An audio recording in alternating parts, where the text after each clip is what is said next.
Okay.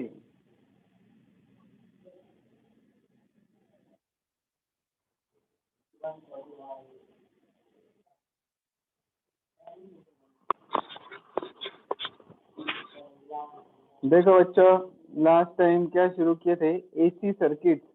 उसमें शुरू मतलब इससे पहले एसी सर्किट शुरू किए थे, उसमें मैंने आपको बताया था different types of AC circuit. First, AC voltage applied to resistor, then AC voltage applied to inductor, then AC voltage applied to capacitor. ये तीन थे।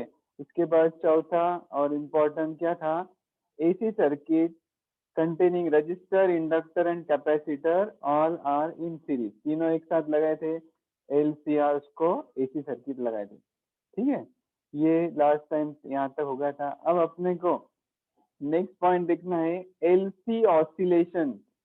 ऑसिलेशन इससे पहले सेमीकंडक्टर डिवाइस से भी पहले ऑसिलेशन नाम का एक लेसन था। वो लेसन में देखे थे कैसे ऑसिलेट होते पार्टिकल, जैसे सिंपल पेंडुलम है वो ऑसिलेट हो रहा है, टू एंड फ्रो मोशन कर रहा है वो, राइट। तो अब देखो, लेट कमर्स बहुत बीच में डिस्टर्ब कर, देखो ये जो दिख रहा है आपके स्क्रीन पर, दिस इज एल इंडक्टर, एक ऐसी कॉइल है, इंडक्टर कॉइल, और उसके सीधे तरफ जो दिख रहा है वो है कैपेसिटर, पैरेलल प्लेट कैपेसिटर। दोनों को एक साथ पैरेलल में कनेक्ट करो। Okay, inductor and capacitor, they are connected in parallel and capacitor is charge. Capacitor fully charge है, ये पॉजिटिव ये निगेटिव, ये सर्किट में करंट जीरो है। अब जैसा ही ये कनेक्ट करेंगे, सर्किट ऑन करेंगे, तो क्या होगा, करंट फ्लो होना शुरू होगा, कैपेसिटर विल डिस्चार्ज, कैपेसिटर में से करंट फ्लो होगा पॉजिटिव से negative, it will discharge, current will flow through the inductor. See, current will flow through the inductor. जैसा जैसा करंट फ्लो होगा इंडक्टर से, तो कैपेसिटर डिस्चार्ज होगा, तो चार्ज कम होगा, कैपेसिटर डिस्चार्ज होगा, और इसके सराउंडिंग में मैग्नेटिक फील्ड जनरेट होगा इंडक्टर के सराउंडिंग में। Okay, see, when a charged capacitor is allowed to discharge through inductor, electrical oscillations of constant amplitude and frequency are produced. Oscillation कैसा produce होते हैं वो पहले मैं बताता। ठीक है, एल और सी पैरेलल में लगाए, ये इसके अक्रॉस फुल चार्ज है, जब इसको इसके अक्रॉस जो चार्ज है उसमें इलेक्ट्रिकल एनर्जी स्टोर है। Electrical energy across the capacitor, electrostatic lesson में देखे थे, UE for electrostatic energy, half Q0² upon C, ये इसके अक्रॉस एनर्जी। अब जैसा ही सर्किट ऑन करेंगे, इसमें से करंट फ्लो होना शुरू होगा, इसका चार्जिंग कम होगा, ये डिस्चार्ज होने लगेगा, और आहिस्ता आहिस्ता इधर मैग्नेटिक फील्ड जनरेट होगा, right? Electric field is getting converted into magnetic field due to that inductor. Magnetic energy का फॉर्मूला देखे थे, half LI²। Okay, half LI² में कन्वर्ट होगा। कुछ देर के बाद पूरा के पूरा कैपेसिटर डिस्चार्ज हो जाएगा, और पूरा ये जो इलेक्ट्रिक एनर्जी है वो मैग्नेटिक एनर्जी में कन्वर्ट हो जाएंगी। मैग्नेटिक एनर्जी कितनी रहेंगी, half LI0²। okay, entire electrostatic energy is converted into magnetic energy. अब क्या होगा, magnetic flux linked with inductor decreases, inducing current in the same direction. अब वापिस से ये इंडक्टर मैग्नेटिक फील्ड से करंट फ्लो होना शुरू होगा कैपेसिटर में। अब कैपेसिटर वापिस से चार्जिंग होने लगेगा आहिस्ता आहिस्ता अपोजिट डायरेक्शन में, पहले ऐसा था, बाद में अपोजिट डायरेक्शन में चार्ज होने लगेगा। तो आहिस्ता आहिस्ता यहाँ की पूरी मैग्नेटिक एनर्जी कन्वर्ट होके वापिस हो जाएंगी इलेक्ट्रिकल एनर्जी में। देखो, हाफ LQ² अपॉन K में वापिस से कन्वर्ट होगी, वापिस से फर्स्ट स्टेज आ गई। ठीक है, जो फर्स्ट स्टेज थी वो वापिस आ गई। फिर से क्या होगा, कैपेसिटर डिस्चार्ज होगा, इंडक्टर में आएगा, फिर इंडक्टर से वापिस कैपेसिटर में आएगा। ऐसा इलेक्ट्रिक और मैग्नेटिक एनर्जी में वो कंटिन्यूअस ऑसिलेट होते रहेंगे। The total energy oscillates between electric and magnetic field. Okay, So this is called oscillations. देखो ध्यान से सुनो. Energy of the system continuously surges or changes back and forth between the electric field of the capacitor and magnetic field of the inductor. Right? This produces electrical oscillations of definite frequency. These are called LC oscillations. समझ में आ रहा. Energy क्या होगी continuously back and forth between electric field of capacitor and magnetic field of inductor में continuous ये process चलते रहेगा and the circuit is set to oscillate. Circuit oscillate होगा, इसको बोलते हैं एलसी ऑसिलेटर. अब इसका इंपॉर्टेंट पॉइंट देखना है इलेक्ट्रिक रेजोनेंस. देखो इससे पहले रेजोनेंस बताया था मैंने आपको कौन से लेसन में, ऑसिलेशंस में. देखो रेजोनेंस ट्यूब एक्सपेरिमेंट भी किए थे. हर चीज की एक नेचुरल फ्रीक्वेंसी रहती है. जैसा रेजोनेंस ट्यूब में एयर कॉलम है. Resonance tube contains air column. That air column has its own natural frequency. देखो ऐसा जो रेजोनेंस ट्यूब है वो रेजोनेंस ट्यूब में क्या है, यहाँ तक वाटर है, ऊपर एयर कॉलम है. ये एयर कॉलम का नेचुरल फ्रीक्वेंसी रहता है. अब यहाँ क्या करते हैं आप, एक ट्यूनिंग फोक रखते हैं ऐसा. ठीक है, यहाँ पर जब ट्यूनिंग फोक रखेंगे वाइब्रेट होगा तो इसकी फ्रीक्वेंसी इसमें ट्रांसफर होगी.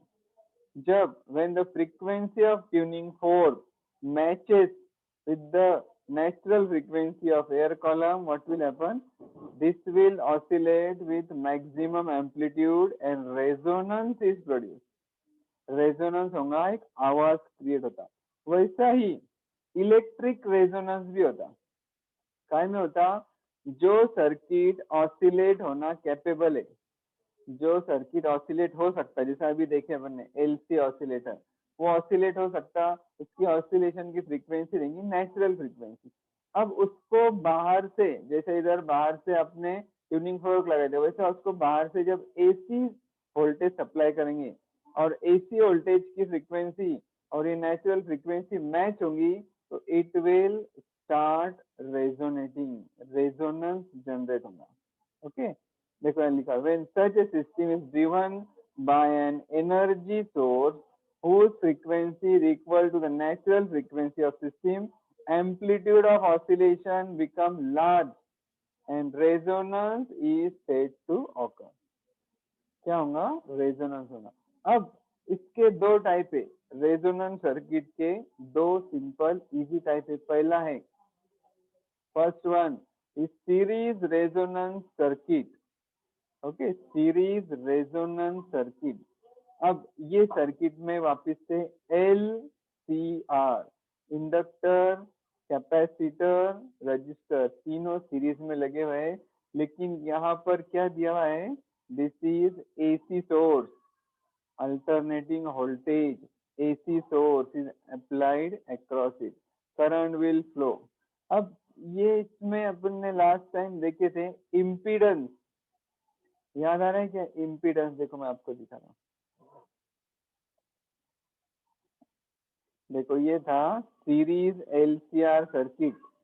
इसको जब AC लगाए थे तो इंडक्टर क्या करता, करंट फ्लो होने को अपोज करता, उसको बोलते capacitive reactance XL.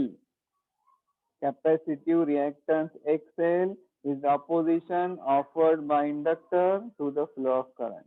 Similarly, for ये inductive reactance XC is called capacitive reactance, means the opposition offered by the capacitor to the flow of AC current is called capacitive reactance XC.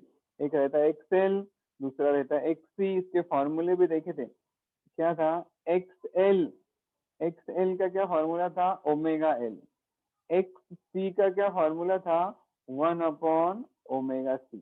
Okay, तो ये इस पर से अपना impedance मिला था. Total opposition को बोलते हैं इम्पीडेंस. देखो Z R² plus XL minus XC bracket square, time में ये स्क्वायर रूट. तो ये इम्पीडेंस का फॉर्मूला रेजोनेंस सर्किट में यूज करेंगे तो कैसा आएगा. देखो सी, दिस इज सीरीज रेजोनेंस.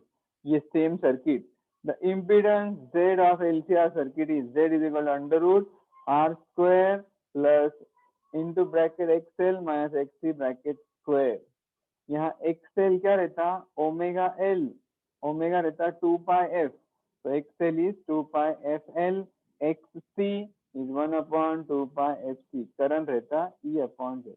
अब देखो XL, ये जो inductive reactance is directly proportional to frequency, capacitive reactance is inversely proportional to frequency.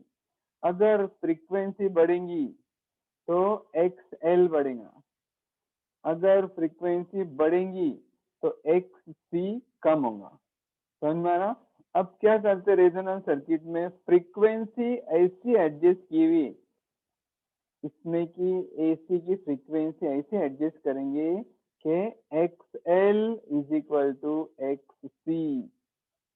See, listen. Now, if the frequency of applied EMF is adjusted so that at particular frequency XL is equal to XC, ये formula देखो, XL और XC जब same हो जाएंगे तो XL minus XC हो जाएगा 0, ये हो जाएगा 0, बचेगा under root R square, under root के बाहर आ जाएगा तो हो जाएगा R. तो Z is equal to capital R. समझ में आया? इम्पीडेंस सबसे कम रहेगा, इम्पीडेंस को बोलेंगे resistive impedance. The impedance is minimum. जब इम्पीडेंस मतलब अपोजिशन मिनिमम हो जाएगा तो क्या होगा, करंट इज मैक्सिमम. ये सर्किट में फ्लो होने वाला करंट मैक्सिमम होगा. Circuit is set to resonate. ये सर्किट रेजोनेट होगा. जैसा रेजोनेंस ट्यूब में जब मैक्सिमम ये साउंड क्रिएट हो रहा, you are saying resonance is generated. Similarly here resonance is generated when current is maximum. Important चीज, रेजोनेंस कब हो रहा, रेजोनेंस कब हो रहा, when XL is equal to XC. XL रहता ओमेगा L, XC रहता 1 अपॉन ओमेगा C. ठीक है, ओमेगा इधर लो, omega square is 1 upon LC. देखो omega square is 1 upon LC, omega is 1 upon under root LC. Omega रहता 2 pi F, इसकी जगह लिखा हुआ है FR. FR means resonant frequency is 1 upon under root LC. FR is 1 upon 2 pi under root LC. इस पर अक्सर numericals आते. न्यूमेरिकल में क्या पूछते, find the resonance frequency of inductor and capacitor is given. तो डायरेक्टली फॉर्मूला यूज करने का, कौन सा, FR is 1 upon 2 pi under root LC. ये न्यूमेरिकल्स अपने को करने के बाद में करेंगे सब एक साथ. ठीक है, अब रेजोनेंस फ्रीक्वेंसी समझ में आई. क्या फॉर्मूला इसका बोलो, रेजोनेंस फ्रीक्वेंसी का formula FR is 1 upon 2 pi under root LC. इसकी डेफिनेशन देखेंगे. The frequency of AC for which resonance takes place. The frequency of AC for which resonance takes place and the maximum current flows through the circuit. Resonance हो रहा है और circuit में से क्या हो रहा है, मैक्सिमम करंट फ्लो हो रहा है. It is called resonant frequency. The frequency of AC for which resonance takes place and the maximum current flows through the circuit is called resonant frequency. So maximum current कितना रहता है, E0 upon Z, लेकिन यह Z की जगह हो गया R, E0 upon R. अब इसका एक ग्राफ बना हुआ है. ये ग्राफ में देखो x एक्सिस पर लिया है फ्रीक्वेंसी, y एक्सिस पर लिया हुआ है करंट. शुरू में देखो फ्रीक्वेंसी बढ़ रही, करंट आहिस्ता आहिस्ता बढ़ रहा. फ्रीक्वेंसी बढ़ रही, करंट बढ़ रहा. एक टाइम ऐसा आएगा कि फ्रीक्वेंसी एक पर्टिकुलर ऐसी आएंगी जिस पर क्या होगा, current is maximum at that particular frequency. देखो ये फ्रीक्वेंसी पर डॉट डॉट से लाइन बनी हुई, current is maximum I max. तो this is called resonance frequency. ये इसमें तीन चार इंपॉर्टेंट पॉइंट क्या समझ में आए. सबसे पहला, रेजोनेंस कब होता, when XL is equal to XC, when inductive reactance is equal to, when inductive reactance is equal to what, okay, inductive reactance is equal to capacitive reactance. दूसरा, रेजोनेंस फ्रीक्वेंसी का फॉर्मूला डिराइव की, F R is 1/2 pi under root L C. तीसरी चीज, resonance frequency में क्या होता, impedance is minimum, मतलब opposition to the current is minimum and circuit is purely resistive circuit. impedance is minimum and current is maximum, right?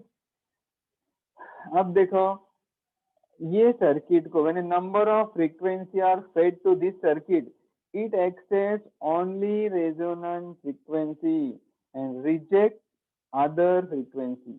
क्या करता circuit, resonance frequency को accept करता, दूसरे फ्रीक्वेंसी को रिजेक्ट करता, करंट मैक्सिमम रहता, इसलिए सर्किट को क्या बोलते हैं, एक्सेप्टर सर्किट। समझ में आया, एलसीआर सीरीज रेजोनेंस। अभी उसका उल्टा एक है पैरेलल रेजोनेंस सर्किट। ये सर्किट में देखो फिर से इंडक्टर एल, कैपेसिटर सी, दोनों एक दूसरे से पैरेलल में कनेक्ट है और दोनों के अक्रॉस लगाया हुआ है एसी वोल्टेज, एसी ईएमएफ। इसमें से करंट फ्लो होगा I, I L will flow through L, I C will flow through C. अब इसमें क्या होता है देखो ध्यान से, the voltage supplied is E is equal to E0 sin omega T. इसका वैल्यू लास्ट टाइम बताया था मैंने, E is E0 sin omega T. अब पिछले बार और एक चीज बताया था, इंडक्टर में, in inductor current lags behind EMF by pi by 2। Current पीछे रहता ईएमएफ से कितना, पाई बाय 2। और कैपेसिटर में क्या रहता, current leads the EMF by pi by 2। Current आगे रहता कैपेसिटर में, इसलिए इंडक्टर का करंट जब लिखेंगे, जब आई एल का वैल्यू लिखेंगे तो omega T minus pi by 2 लेना पड़ेगा, और आई सी का वैल्यू लिखेंगे तो omega T plus pi by 2 लेना पड़ेगा। तो I L is I zero sine omega T minus pi by 2। I zero की जगह लिखे E zero upon E upon R रहता, आर की जगह लिखे, आर की जगह क्या लिखे, इंडक्टिव रिएक्टेंस, इधर E zero upon capacitive reactance X C sine omega T plus pi by 2। अब total current in the circuit is I L plus I C. Total current is I L plus I C. I L और I C का value डालो इधर, I L का value E zero upon X L sine omega T minus pi by 2 plus E zero upon X C sine omega T plus pi by 2। अब आपको मालूम है sine theta minus pi by 2 is minus cos theta, और sine theta plus pi by 2 is plus cos theta. Okay, तो इसकी जगह आएगा minus cos theta, इसकी जगह आएगा प्लस कॉस थीटा। इसमें कॉस ओमेगा टी बाहर लो, या एक्स एल को माइनस साइन, एक्स सी को प्लस साइन, ये गलती से एक्स सी को प्लस साइन, ये पहले लेंगे 1 X C minus 1 X L is E zero cos omega T. तो I is equal to E0 cos omega t, omega c minus 1 upon omega L, omega c minus 1 upon omega L। Okay, अब current minimum कब आएगा, current is minimum and omega C minus omega L is 0। या तो ये दोनों जब same रहेंगे, ये दोनों जब सेम रहेंगे तो करंट मिनिमम आएगा, या तो दोनों का माइनस 0 आ रहा, मतलब दोनों सेम है। अब वापिस से सेम कंडीशन मिली, ओमेगा इधर लो, omega square is 1 upon L C, omega is 1 upon under root L C. तो 2 पाई एफ आर, ओमेगा की जगह 2 pi F R is 1 upon under root L C. 2 pi को इधर लो, F R is 1 upon 2 pi under root L C. This is resonance frequency. यहाँ सिर्फ पिछले इसमें क्या डिफरेंस है, यहाँ करंट मिनिमम है, वहाँ करंट मैक्सिमम है। तो देखो फ्रीक्वेंसी करंट, फ्रीक्वेंसी कम हो रही, करंट कम हो रहा, पर्टिकुलर फ्रीक्वेंसी पे करंट मिनिमम है और इससे करंट बढ़ रहा है। ओके, तो resonance frequency, the frequency of AC for which resonance takes place and minimum current flow through the circuit। Series में क्या था, मैक्सिमम करंट, सीरीज में क्या था, मैक्सिमम करंट, पैरेलल में क्या है, मिनिमम करंट। फिर सेम कैरेक्टरिस्टिक्स, रेजोनेंस आपका XL is XC, resonance frequency का formula F R 1/2 pi under root L C, impedance is maximum, current is minimum. ठीक है, अब इसमें वो पहला वाला था एक्सेप्टर, ये वाला है रिजेक्टर। ये क्या करता, reject allows the current of other frequency to pass, बाकी सबको रिजेक्ट करता, सिर्फ इसको एक्सेप्ट करता, इसलिए इसका नाम है रिजेक्टर। तो सीरीज रेजोनेंस, पैरेलल रेजोनेंस आपको समझ में आया। ये लेसन का अगला पार्ट, यहाँ से आगे का पार्ट अपने सिलेबस में नहीं है, इस पे क्वेश्चंस नहीं आएंगे, सीटी में भी इस पर क्वेश्चंस नहीं आएंगे। इसके बाद जो आपको एक्सरसाइज दिया हुआ है, ये लेसन के नीचे जो एक्सरसाइज दिया हुआ है सॉल्व करो। ट्यूटोरियल बुक में एक्सरसाइज सॉल्व करते टाइम ध्यान रखो, जो डिलीटेड पोर्शन पर क्वेश्चन है वो नहीं लिखने के, डिलीटेड पोर्शन पर जो क्वेश्चन है वो नहीं लिखने के। एक्सरसाइज सॉल्व करते टाइम कुछ प्रॉब्लम आएगा तो आपको एक ऐप बताया हुआ है, वो ऐप में से उसके आंसर ढूंढो। और अपना जब प्रैक्टिकल्स अपने जब खत्म हो जाएंगे, जब प्रैक्टिकल्स खत्म हो जाएंगे वापस से थ्योरी शुरू करने का है, जब और डिटेल में मैं समझाऊंगा और रिवीजन लेंगे, न्यूमेरिकल्स करेंगे। ठीक है, चलो अब एक हेलो सर। अभी तक हेलो। थोड़े से कॉम्प्लिकेटेड लेसन चल रहे थे, आप लोग बोर हो रहे थे, एक आसान लेसन आज से शुरू करने का अपने को। Lesson number 16, semiconductor devices. इसके पहले के 2 लेसन बाकी है जो बाद में लूंगा, जो बिल्कुल छोटे छोटे, उसका मैक्सिमम पार्ट डिलीट हुआ है कोरोना की वजह से। इसके पहले जो 2 लेसन, इसलिए वो छोटे छोटे लेसन है, ये इजी और इंटरेस्टिंग लेसन है, सेमीकंडक्टर डिवाइसेस। चलो अब देखो, 11th में आपने सेम नाम से चैप्टर था सेमीकंडक्टर, उसमें क्या क्या स्टडी की, उसमें देखिए सेमीकंडक्टर, सेमी मतलब आधा, सेमी सर्कल मतलब semiconductor, half conductor, half conductor, एक तरह गुड कंडक्टर, दूसरा रहता बैड कंडक्टर, दोनों के बीच में आता सेमी कंडक्टर, जैसा सिलिकॉन, जर्मेनियम। और 11 में देखिए प्योर सेमीकंडक्टर, एक्सट्रिंसिक और इंट्रिंसिक, मतलब सिलिकॉन जर्मेनियम की जो कंडक्टिविटी रहती है वो कम रहती, कंडक्टिविटी बढ़ाने के लिए उसमें कुछ इम्प्योरिटी डालते, जैसा बोरॉन, इंडियम, बेरिलियम, ये डालते, तो वो बनता पी टाइप।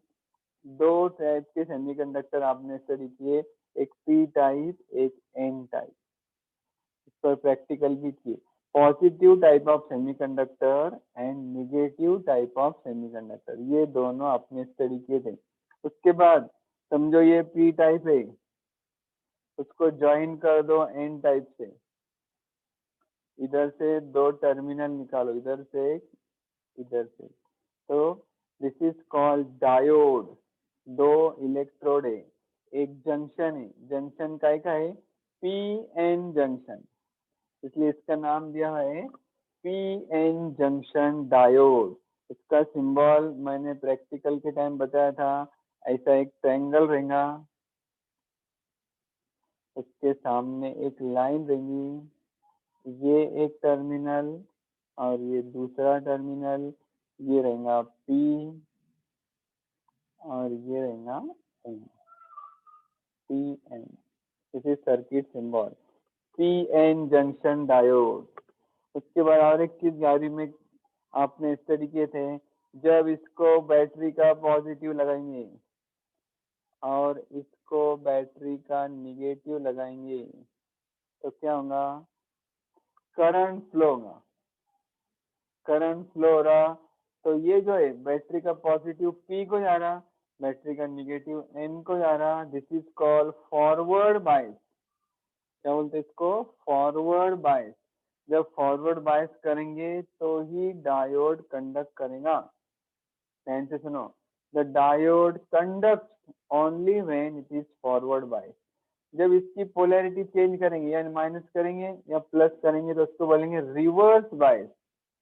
रिवर्स बायस करेंगे तो डायोड कंडक्ट नहीं होगा। तो You can see the diode conducts only when it is forward biased. Diode does not conduct when it reverse biased. Diode conducts when p type is connected to positive, n type is connected to negative. यहाँ तक 11 में study किए थे। अब उसके बाद 12th में सबसे पहला पॉइंट है रेक्टिफायर। क्या रहता है ये रेक्टिफायर, किसको मालूम है? देखो पीछे एग्जांपल बताया था मैंने, जैसा एक लहरा है, एक लहरा में थर्मल पावर प्लांट है, एक लहरा में क्या हो रहा, पावर जनरेट हो रहा। अभी सुनो, लेक्चर 10 मिनट के बाद ऑटोमेटिक बंद हो जाएगा, लेकिन अपना थोड़ा सा इंटरेस्टिंग पॉइंट शुरू करें, इसलिए वापस से ज्वाइन करने का। लेक्चर अगर एग्जिट हो गया तो ज्वाइन इट अगेन। इसमें 15 बच्चे 14 से वापस से आ जाओ। ओके ठीक है। देखो रेक्टिफायर, ओके सर। में थर्मल पावर प्लांट है और पावर जनरेट हो रहा, वो जो पावर जनरेट हो रहा वो है AC, that power is alternating current. AC generate हो रहा, क्योंकि एसी जनरेट करना बहुत आसान रहता, एसी ट्रांसमिट करना आसान रहता, सस्ता पड़ता, इसलिए एसी जनरेट होता। लेकिन अपने घर में जो आ रहा बटन में वो रहता एसी, लेकिन कुछ चीजें जैसे टीवी मोबाइल वगैरह है ये एसी पे नहीं चलते, ये चलते डीसी पे। उसको क्या लगता, डीसी, डायरेक्ट करंट। तो फिर एक ऐसे सर्किट की, ऐसे एपरेटस की जरूरत पड़ी जो एसी को कन्वर्ट करता डीसी में। वो सर्किट का नाम है रेक्टिफायर। रेक्टिफायर क्या करता, एसी को डीसी में कन्वर्ट करता। देखो a rectifier is a device which converts an alternating voltage into direct voltage. बहुत simple. Rectifier converts AC voltage into direct voltage. और the conversion of AC voltage into DC voltage is called rectification. Rectifier AC को DC में करता है। ठीक है। अब India में कितना वोल्टेज सप्लाई होता घरों में, याद मालूम किसको?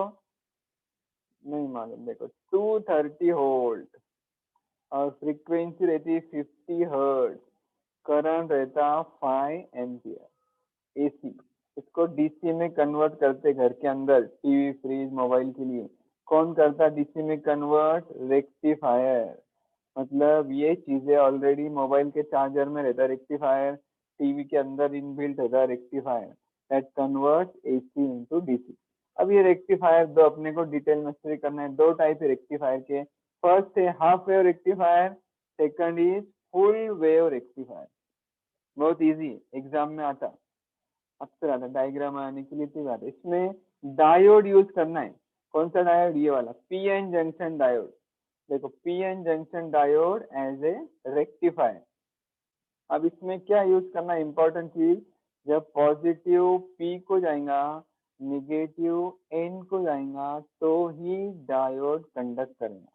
ठीक है। तो देखो फर्स्ट टाइप का रेक्टिफायर है half wave rectifier. The circuit for half wave rectifier is as given below. अब देखो एक सर्किट डायग्राम बनी है, ध्यान से देखो। ये एसी वोल्टेज है, एसी को क्या करना है अपने को, डीसी।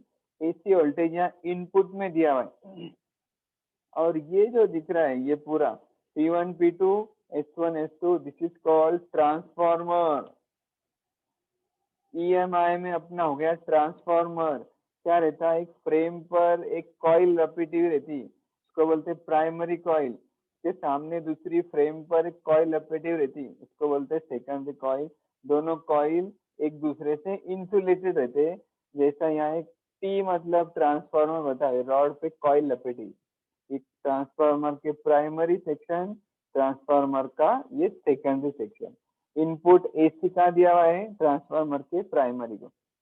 उसके बाद देखो सेकेंडरी का जो S1 है उसको लगा हुआ है डी, डायोड, राइट, डायोड का पीएन ऐसा। फिर S2 और ये दोनों के बीच में लगा हुआ है RL, that is called load register. मतलब फॉर एग्जांपल मोबाइल का चार्जर या लगा हुआ है, या टीवी लगाए, आर है लोड, जिसमें अपने को चाहिए डीसी। फिर से डायग्राम बनाने को आए तो डायग्राम बनाने का और सामने ऐसे लिखने का, P1 P2 primary of transformer, S1 S2 secondary of transformer, D junction diode, RL load resistance, VI AC input और ये VO आउटपुट मिल रहा डीसी। अब देखो बहुत सिंपल है, एसी कैसा रहता, ये डायग्राम देखो, एसी इनपुट वोल्टेज ऐसी वेव रहती, देखो प्लस माइनस ऐसा वोल्टेज चेंज होते रहता, अल्टरनेटिंग वोल्टेज अल्टरनेटिंग करंट। तो ये first half cycle AC input का, ये जब पहला फर्स्ट हाफ साइकिल इधर आएगा तो पॉजिटिव है, तो यहाँ रहेगा पॉजिटिव, ध्यान से देखो यहाँ रहेगा पॉजिटिव, यहाँ रहेगा निगेटिव। फर्स्ट हाफ साइकिल में S1 is positive, S2 is negative. अब S1 पॉजिटिव है, डायोड के P को पॉजिटिव मिल रहा, डायोड के P को पॉजिटिव मिल रहा, N को निगेटिव मिल रहा, तो क्या होगा, diode is forward bias, this diode is forward bias, diode will conduct, diode में से करंट फ्लो होगा ऐसा, लोड रेजिस्टेंस में से ऐसा करंट फ्लो होगा, और यहाँ पर आपको आउटपुट मिलेगा। देखो ये आउटपुट यहाँ इनपुट में जो दिए थे वैसे आधी वेव यहाँ पर आई आउटपुट में, हो गया यहाँ तक। उसके बाद इनपुट का सेकंड हाफ ये वाला जब इधर आएगा तो वो टाइम पर ये हो जाएगा निगेटिव और ये हो जाएगा पॉजिटिव, डायोड का P हो जाएगा निगेटिव और ये साइड हो जाएंगी पॉजिटिव। जब डायोड का P निगेटिव को कनेक्ट करे, डायोड का N पॉजिटिव को कनेक्ट करे, तो diode is reverse bias, polarity change हो गई, डायोड क्या हो गया, रिवर्स बायस, डायोड में से करंट फ्लो नहीं होगा, आउटपुट में मिलेगा जीरो, देखो यहाँ आउटपुट में मिला जीरो, समझ में आ रहा। उसके बाद थर्ड हाफ साइकिल आएंगी, वापिस ये पॉजिटिव हो जाएगा, ये निगेटिव होगा, डायोड फॉरवर्ड बायस होगा, diode will conduct, you will get output C, here you will get output. During next fourth cycle diode will not conduct, तो निगेटिव हो जाएगा, आउटपुट जीरो। फिर diode will conduct, positive cycle, output you will get some output. In this way half wave rectifier work. देखो ये AC ऊपर जा रहा नीचे आ रहा, प्लस माइनस कंटिन्यूस एसी चल रहा, लेकिन आउटपुट में देखो ये डीसी, सिर्फ ऊपर के डायरेक्शन में, दिस इज डीसी, नीचे कुछ भी नहीं, डीसी मिल रहा है, इसलिए इन एसी कन्वर्ट हो गया डीसी में, रेक्टिफायर ये काम करता। लेकिन यहाँ पर देखो आउटपुट का जो वेव है उसका सिर्फ आधा हिस्सा इनपुट में आया, only half of the input appears at the output, so this is called half wave rectifier। सिर्फ आधा वेव रेक्टिफाई हुई, आधी वेव ब्लॉक हो गई, it is called half wave rectifier. समझ में आया। हाफ वेव रेक्टिफायर में क्या है, एक डायोड यूज किया है लोड रजिस्टर्स के अक्रॉस, ये प्राइमरी है ये सेकेंडरी है। एग्जाम में जब क्वेश्चन आएगा explain the working of PN junction diode as a rectifier, एक बार बोर्ड के एग्जाम में आया था क्या, explain PN junction diode as a rectifier, working explain करो, 3 मार्क्स के लिए आएगा, तो इसको 1 मार्क रहेगा। ये जो सर्किट है इसको 1 मार्क रहेगा, ये जो ग्राफ है इसको आधा मार्क रहेगा, तो 1.5 मार्क इधर रहेगा, और ये को 1 मार्क में लेबलिंग भी आ गया, 1 मार्क में डायग्राम प्लस लेबलिंग, और आधा मार्क ऐसा 1.5 मार्क हो गया, और बचा हुआ 1.5 मार्क रहेगा आपको एक्सप्लेनेशन के लिए। मतलब ये जो मैंने समझाया, पहले हाफ साइकिल में क्या होता, ये कैसा कंडक्ट करता, दूसरे हाफ साइकिल में क्या होता है, एक बार फॉरवर्ड बायस होता है, एक बार रिवर्स बायस होता, ऐसा जो समझाइए, वो जो पॉइंट लिखने हैं उसको 1.5 मार्क रहता, तो अच्छे से करो, इजी पॉइंट। उसके बाद दूसरा टाइप देखना है अपने को, full wave rectifier. Okay, full wave rectifier, और एक छोटा सा पॉइंट देखना है यही लेक्चर में, इसलिए जैसा ही ये लेक्चर बंद होगा, अभी बंद ही हो जाएगा, 30 सेकंड बचे, ये लेक्चर जैसा ही बंद होगा वापिस 2 मिनट में सबने वापिस आने का। समझ में आया क्या बोला मैंने? फौरन ज्वाइन करने का 15 मिनट, 15 पार्टिसिपेंट फौरन Yes, ज्वाइन sir. करने का, 15-20 मिनट में खत्म हो जाएगा।